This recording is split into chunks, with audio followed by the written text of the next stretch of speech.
Magandang gabi po sa ating lahat. Sa muli, ito po ang inyong lingkod, Pastor Nilo Flores.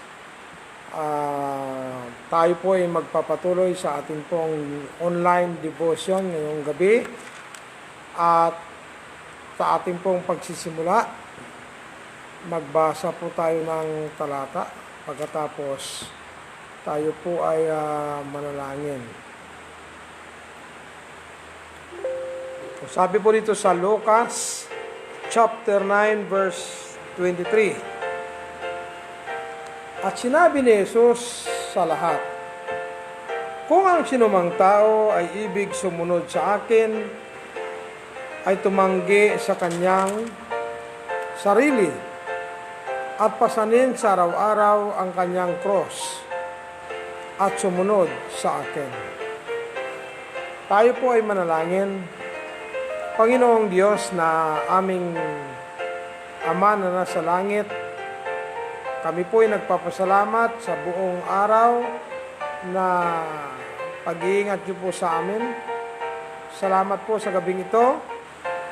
Ang aming pong online devotion ay inyong pong pagpalain sa lahat po ng mga members ng PCBC at sa lahat po ng mga sumusubaybay sa online devotion. Pagpalain nyo rin po.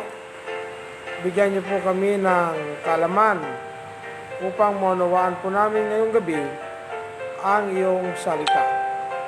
Bigyan nyo po kami ng karunungan at kaalaman. Puspusan nyo po kami ng Banal na Espiritu Santo. Ito po ang aming dalangin sa matamis na pangalan po ni Jesus. Amen. So, ngayong gabi po mga kapatid, ating pong online devotion ay ating pong ipagpatuloy. Ang ating pong topic ngayong gabi ay ating pong pag-aralan ay following God's plan for your life. So, ayon po dito sa Biblia, sabi po ng ating Panginoong Jesucristo sa Luke chapter 9 verse 23, at sinabi ni Jesus sa lahat, kung ang sinumang tao ay ibig sumunod sa akin, ay tumanggi sa kanyang sarili at pasanin sa araw-araw ang kanyang cross at sumunod sa akin. Alam niyo po mga kapatid, ang ating pong Panginoong Jesucristo, sinabi po niya ito sa lahat. Hindi lamang po sa kanyang 12 alagad o apostol. Ito po ay para po sa lahat na nais pong sumunod sa Kanya. So we need to follow God's plan in our life. If we will not follow the plan of God in our life, tayo po ay maliligaw. Alam niyo po mga kapatid, ang sabi po sa John 14 verse 6, sabi po ng ating Panginoong Jesucristo, Jesus said, I am the way, the truth, and the life. No man cometh unto the Father, but by me. So, ang sabi po ng ating Panginoong Jesucristo, we need to follow Him every day. So, ang pagsunod sa Panginoon ay napakahirap kapag wala po tayong tamang relasyon. Ang gusto po ng Panginoon, pag linggo ay nasa simbahan tayo sumunod sa Kanya. Pag araw ng Miyerkules, dapat po sumunod din po tayo sa Kanya sa prayer time. At sa panahon po ng pangangaral ng Word of God, we need to follow the Lord. He wants other people to be saved. Kaya mahirap sumunod sa Panginoon. Pero apat lang po na bagay para po sa ating introduction, no? Para po hindi po tayo mahirapan sumunod sa Panginoon. Number 1, kailangan po nating acknowledge na tayo po ay makasalanan. Ayon po sa Romans 3:23, for all have sinned and come short of the glory of God. So we need to acknowledge that we are a sinner. According to the Bible, no one is righteous. All are sinners. Kaya hindi po tayo makakasunod sa Panginoon Because God is a holy God. Tayo po ay sinners. Pangalawa po, we need to repent of our sins. Acts 3:19, repent and be converted, that your sins might be blotted out. So we need to repent before God. Ano po bang ibig sabihin ng repentance? Pagbabago po ng pag-iisip. Talikuran natin ang ating kasalanan. Aminin po natin na tayo po'y makasalanan. At tayo po ay maniwala na si Jesucristo ay isang Diyos at nagpakatawang tao. Siya po'y namatay sa cross, inilibing, para po sa pagligtas sa atin, sa pagtubos. So, ang pangatlo po, we need to believe on the Lord Jesus Christ. Yan po ang sinabi sa Acts 16:31. Believe on the Lord Jesus Christ, and thou shalt be saved. So, we need to believe that Jesus Christ, being a God, incarnate into the flesh, He became a man. So, ayon po sa Luke 19:10, for the Son of Man is come to seek and to save that which was lost. So dapat po sumampalataya tayo kay Jesucristo na ating Panginoon at tagapagligtas. Pang-apat po, we need to accept the Lord Jesus Christ in our heart. So wala na pong ibang tagapagligtas kundi ang Panginoong Jesucristo lamang. Ayon po sa John 1:12, but as many as receive Him, to them give He power to become the sons of God, even to them that believe on His name. Pag ginawa mo itong apat, so tanggapin mo siya na yung Panginoon at tagapagligtas, kaya mo na pong sumunod sa Panginoon. So para po magkaroon tayo ng tunay na relasyon, tayo po ay manalangin, sumunod ka sa panalangin pagtanggap sa Panginoon. At ariin mo na ikaw ay tatanggap sa Panginoon. Ako lamang po ay isang guide. Ipikit po natin ang ating mga mata. Iyuko natin ang ating ulo.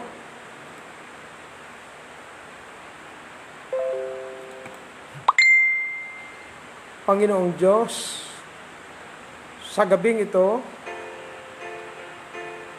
ako po'y nagpapasalamat na ako po'y nakarinig ng Ebanghelyo sa online devotion. Inaamin ko po na ako po'y makasalanan. Patawarin niyo po ako sa aking mga kasalanan. Ako po'y sumampalataya sa kay Jesucristo na iyong bugtong na anak na aking Panginoon at tagapagligtas. Panginoong Hesus, binubuksan ko po ang aking puso sa gabing ito. Tinatanggap ko po kayo na aking Panginoon at tagapagligtas. Mula ngayon, binabalik ko po sa inyong aking hiram na buhay. At ako po'y nangangako na ako po'y maglilingkod sa inyo hanggang sa inyong pagbalik. Ito po ang aking dalangin sa matamis na pangalan po ni Jesus. Amen and amen. Congratulations po sa mga sumunod sa panalangin. Salamat po sa mga sumusubaybay sa ating online devotion at sa mga manunood pa. Salamat po. No? Ayon po sa Biblia sa Luke 10:20, but rather rejoice because your names are written in heaven. So after you believe on the Lord Jesus Christ, after you receive Him as your Lord and Savior, your name is already written in heaven. Yan ay pangako ng Panginoon. So ngayong gabi, tayo po ay magpapatuloy dahil po ang paksang ito ay para lang po ito sa mga may relasyon sa Panginoon. At kung sino man po ang gustong sumunod sa Diyos, ay sa tulong ng Panginoon ay makakasunod po tayo sa Kanya. So, tonight, sa ating pong pagpapatuloy, ang ating pong paksa muli, following God's plan for your life. So number one, we need to be faithful in our prayer life. Yan po ang sinabi ng Panginoon sa Luke 9:23. Sabi po niya dito, sa English, "And he said to them all, if any man will come after me, let him deny himself, and take up his cross daily and follow me." So, number one, we need to be faithful in our prayer life. So, prayer means asking, derived from the Greek word epirutao, meaning asking. So, we need to ask from God. We need to ask the guidance of God in our daily lives. Alam niyo po mga kapatid, sa pangaraw-araw ng ating pamumuhay, ang mundong ito ay magulo na. At lalong-lalo na po sa pandemic na ito. Ang karamihan pong iniisip ng tao, ayuda. At ayon po sa kanilang aking pandinig, sa aking mga naririnig, ang mga tao ay confused na.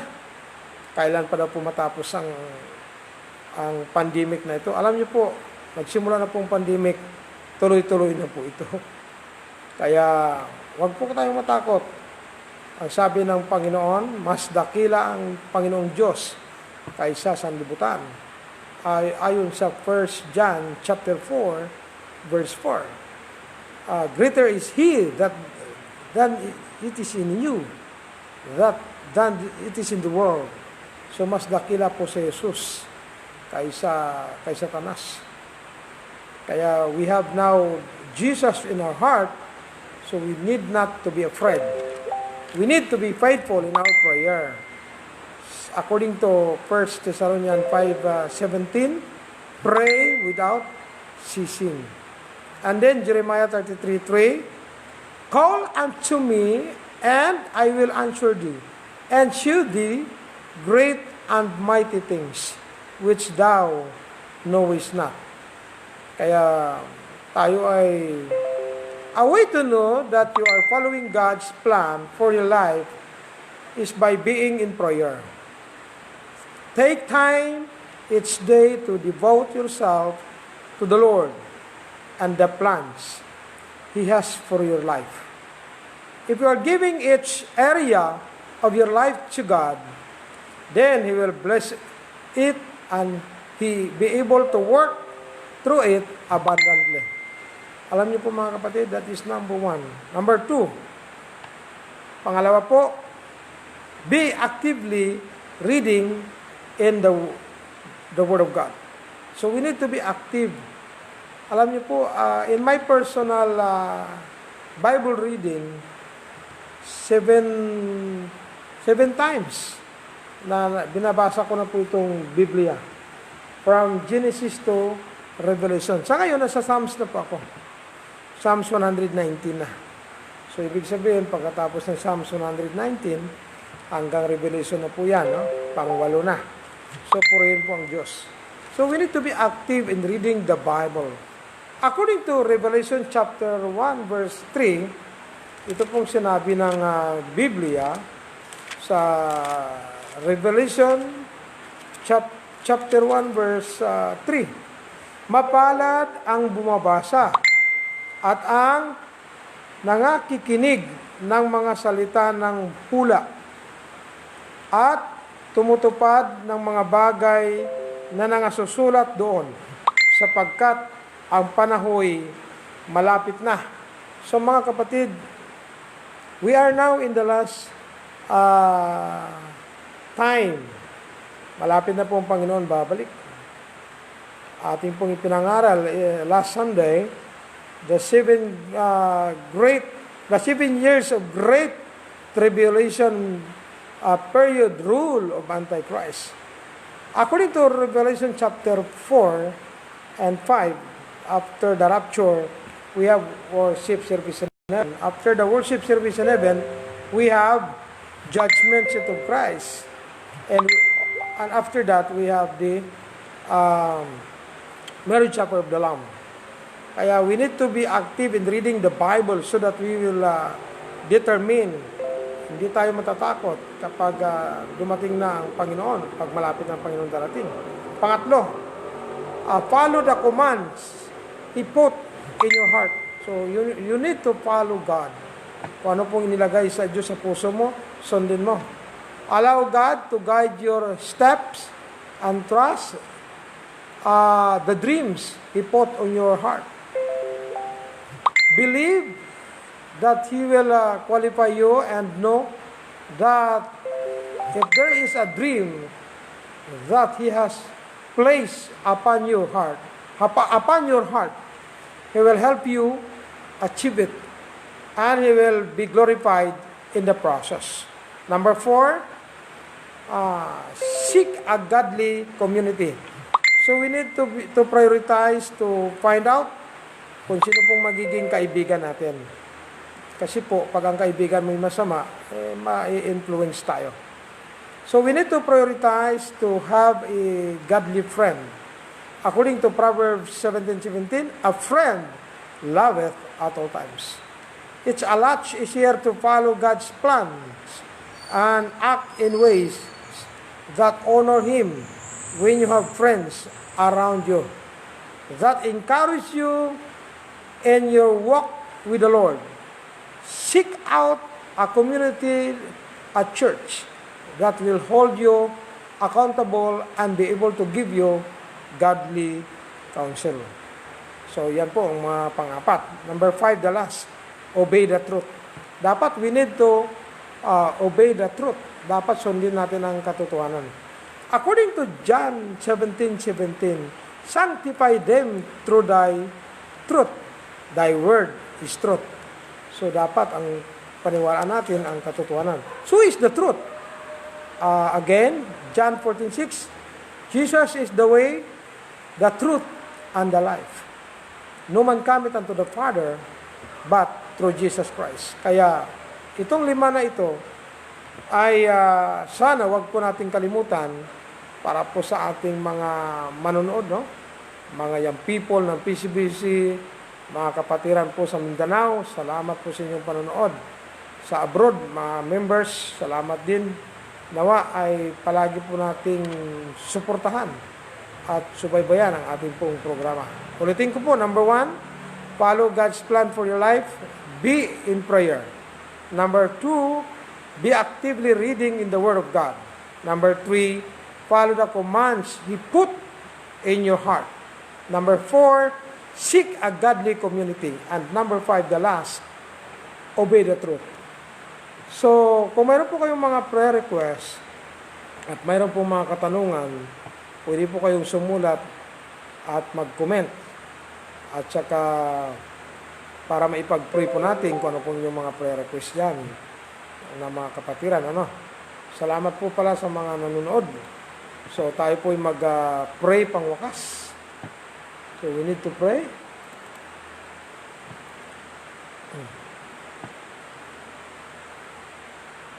Our most and Heavenly Father, thank you so much for tonight. I'm praying, O God, that you might be magnified in our life. I'm praying to all PCBC young people, to all the members of PCBC, including the viewers of this online devotion, O God. I'm praying for them. Help them, Lord, to follow you like what I did in following you, God. In our own personal effort, we cannot follow you totally. But through your grace alone, by the grace of Jesus Christ, we are able to follow you. If we are willing to follow you, God, to be faithful in reading the Bible, in our prayer, and in prioritizing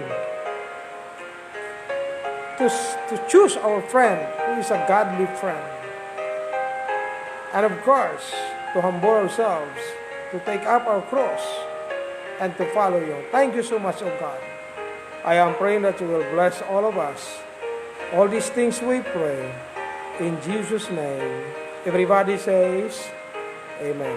Thank you so much po sa lahat po ng mga members, mga people, mga kapatid sa Panginoon, ang aking pong home church sa Busok, Bagumbayan, Sultan Kudarat, ang Faith Baptist Church. Salamat po. PCBC is praying for you there.